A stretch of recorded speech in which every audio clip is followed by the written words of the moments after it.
And I've been with people that eat with 3 forks, and I've been with people in the hood. And there's bad in both places, believe me. But this felt so good. And people are coming up. Anthony Scaramucci, he came up, took me under his wing. I've ministered to him now. But all these different people. And there was things were happening, and taking pictures on TV, and my friends are going, "You're right behind the president." Donald Trump, the president, he wasn't at the rally, and then the vice president come by, the only one who shook hands. These were all just strange things happening to me. Well, then I go to leave that convention, and I run into Rudy Giuliani, so I miss my plane, and I end up having to take a United flight, which I never fly United. Well, here I get on, I go to get on this plane, and here I hear Ben Carson and Candy. They're in the second row. They go, "Mike," they go, "Mike Lindell, we knew you were going to be here. We got in prayer 2 weeks ago that you were going to be here." And I'm going, "What?" So we switch seats. And she goes, "You have something for my husband." I sit next to Ben. Everyone on the plane's taking pictures. They delight the plane. So I'm going, "Okay." So Ben says, "Yeah, we got this 2 weeks ago in our prayer group that you were going to be on this plane." Now he tells me how God had him run for president and then back off into back Donald Trump. And I've heard this from a lot of people, a lot of politicians. That Scott Walker has a similar story. There's different ones that have told me since. Well, and he's going, "Are you sure, Lord?" And but so he jumps in. Well, here, then we're on the plane, and I told him, I said, I've never been in, I had this dream about, I grew up with Donald Trump. I said, God's given me in prayer these things to get to him.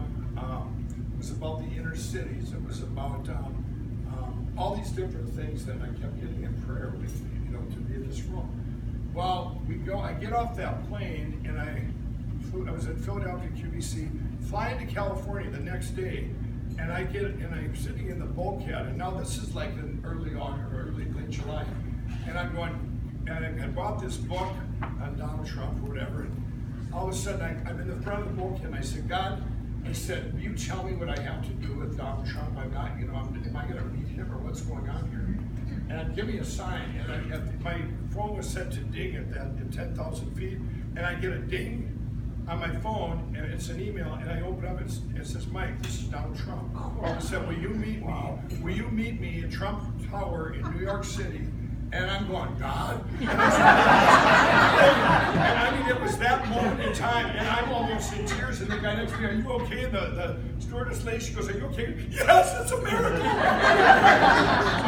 I'm sitting there like this, and I'm going, to me, it was like God was right there, and I'm going, okay. Then I got this download. It was like the days before I met him, and I can't get into all that. It was just amazing leading up to that. The things that happened. We had people in restaurants come up to me at random and go, "You have something really big coming up. We need to pray for you." And I'm going, okay, but this stuff happened to me all my life with different things, but I knew it was leading up to this. So I'm overlooking Central Park at 3 in the morning on August 15, 2010. I was meeting him, 2016, on August 15th. That's the lowest he was in the polls. You can check it out. It wasn't after sex tape. It was August 15, 2016. The lowest he was in the polls. Kellyanne Conway came on 3 days later, but I met him that morning at 10 o'clock, and I'm overlooking Central Park. At 3 in the morning, I'm going, "God, what is this? Why is this, why me?" I'm going, what am I going to say? It was just like this. It was amazing for me. It was epic. What if I oversleep? It's going to change, whatever.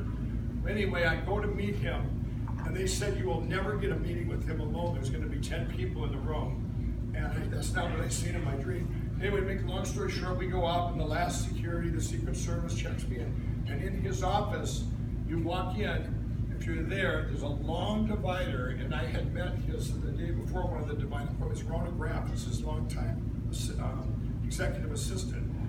And at that time, Eli was there, and all these people there, and they're all going to go in with me. And at exactly 10 o'clock, everything happened. The bells went off, like little, "Hey, you got to come this way, you got to come this way." And they're all getting pulled at that. I never seen it like it. And then Rona seen me, and she comes around, she goes, "Mike, you don't have to wait for them." She goes, "Come on." And she pulls me away, brings me around this thing. It's all the way down, and you look back, and she goes, "There he is," and she walked away. I walked in, and it was exactly like in my dream. I sat down, and he's sitting there, and he goes, "Mike, you always wear your cross. Are you a Christian?" I said, "Yes." Mr. Trump, and this is a divine appointment. And I sat there and we talked about the country, the inner city, my Made in America, my pillow. And I'm telling you, I'm just going, wow, this guy, an amazing listener too, because I talk about it. That's the one thing I'd like to get from him. He's an amazing listener. But someone said if he says he got it, he got it. And so our time is, I got it, and we move to the next thing. But I had 4 things for him that I had gotten in prayer, and then we talked about all these other things. Well, when I went to lead there, I was all in, but I still went to his employees and talked to all these different employees, all the way down to the dishwasher. I was staying in his hotel too. Every one of them was like talking to one of my employees. And I didn't care what, this was the man, I've been all in, I risked my company, it didn't matter to me. I would do it, anything I'm 100% all in, it's over. It's not 92, you either go all in or nothing. And I went all in against my board. They're going, my board of directors of my pill, they go, are you, the guy quoted me, our corporate attorney says, Mike, this is not good, they're going to be, we were attacked, with all kinds of stuff. Well, he says, and I got mad and I walked out of the boardroom. He says, you better think this over, whatever. And I walked out, and the gal, our CMO, she comes out, she goes, we didn't get this far by you now listening to God. I go, that's right. And I walked back in, we didn't get this far by not listening to God. And I go, and so we're all in for Donald Trump. Well, so we go here in the cities, and I'm going to get all the way to you just on this side.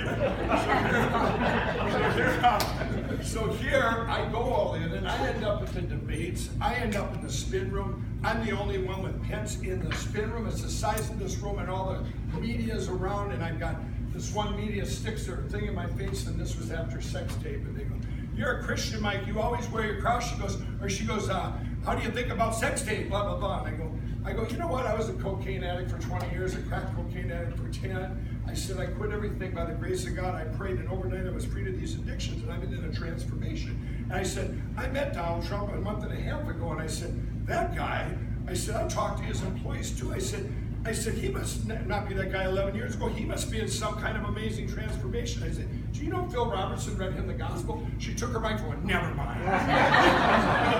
Now, this is what I'm getting at. Where after what God had me do there, I went all in. I spoke, and a lot of you know I had a dream I was going to speak at the rally in Minnesota.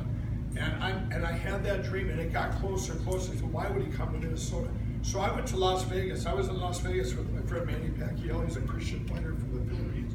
I'm sitting there, and I get a call, and everyone's going, I was very public. I told everyone, I said, I was going to come to Minnesota just because I had this dream. And here I get a call at 9 o'clock at night, Mike, can you come to Minnesota to speak at this rally? And I go, okay. And so all the guys, I went to the Philippines, they're senators from there, and they go, and we're talking, I go, well, we checked, and there was no red eyes except for that night because of that fight.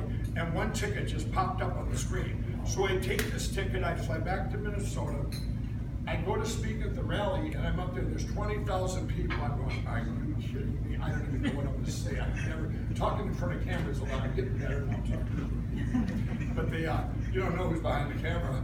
So I'm up there on the tarmacs, and this gal comes up, she says, Mike, I'm Michelle Bachman. She says, you look like we need to pray. I go, yes, we do. So I get up there, and I don't even know what came out of my mouth. Okay. Well, now, I wanted to get that tape from all the media that was there, okay? Now, I had done a press release 3 months earlier that I met the president, okay? I'm with the president-elect Donald Trump. It was a complete shutout here in Minneapolis. Shutout. Now, one of them said, hey, what'd you talk about? That'd be kind of an interesting thing in a paper, right? Or to hear. It was a complete shutout, and I could tell now I walk across the street, how was it, And so now, I wanted that tape, and none of them would give it to me of my speech, because I was going to send it out to everyone in Minnesota and put all my credibility behind the president-elect. Well, now he wins the election, and I get called by every station in Minnesota to come. Will you come back and tell us how he's going to, how he won? You knew he was going to win, because I was at the victory party there where Trump came down the thing. Well, I said, whoever gives me that tape first, because I wanted it for my kids, to show that was to me history. And CBS says, yeah, we'll give it to you if you come here. So I fly back, and I go on, and I get there, the station manager, and I get the tape, well, here, and I go on there and talk about, well, I said, well, why was this held? And well, all of them said the same thing. You know why? Because they didn't want me putting my credibility on to Donald Trump. So, you all know the attacks, the BBB, all the stuff, and we just keep getting bigger and bigger. And in spite of that, well, then they said, for my platform, there was different. I'm going, okay, I can put my credibility to help, the election and everything. But I said, people have called me from all over the state, and I'm going, or after the country for that matter. And I said, no, I'm not going to back you, or not going to get, back in this. I meet you and know who you are. I have to know who you are. I can't put, people trust me. So here I am up in Fargo, and I get up there at that rally, and the president does this shout out of a minute for, and it was just incredible. Well, while I was there, now I had Tim and there were all these different people who called me. Well, while I was there in Fargo, Jeff's name came up 4 times, and I know it, and I'm going, who is this guy? Remember, I was a crack addict when he ran before on TV. I didn't know. I'm going, nobody's going to know him. And then, I'm going, God, really? I'm going, because I kept getting these confirmations. Well, then a friend of mine, Nikki, she also reached out to me.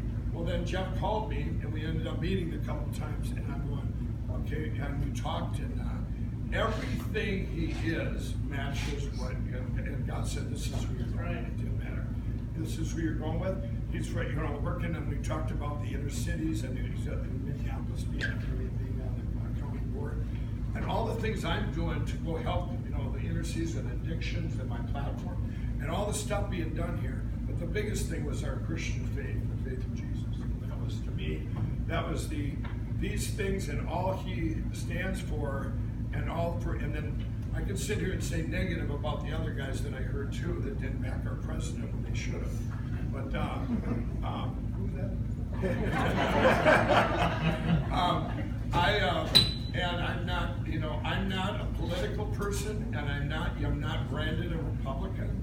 There's been Republicans calling me from all over the country, and to give money to do this. I said no. I said, if I meet you, I will help you get elected. My brand in the media, I go around the media now. Now I'm news. Now I can get on there. I can go on and say whatever I want on a talk show, radio, whatever. And it's like force feeding it, I'm putting my credibility on there. Well, when the vice president was here this spring, I had a private meeting with him for a half hour, and I was on a panel with Eric Olson and who I was on this panel with. Anyway, the Tribune cut me out of the front page on this panel, so I went for my credibility, you know what I mean, on those 3. I never talked about being the vice president. Well, that's news. And they photoshopped me out of this, here's this 3. I'm going, where am I? Really? I'm right here. And but they don't want me putting my credibility because it's if it they wanted this one Republican wanted to match me. She was pro-choice or wanted me to back her. I said I can't. And they said people trust me. If I'm 100% all in, everything's got to be there, and that's what I have with Jeff. And everything that I would want in a governor, that's Jeff. Yeah.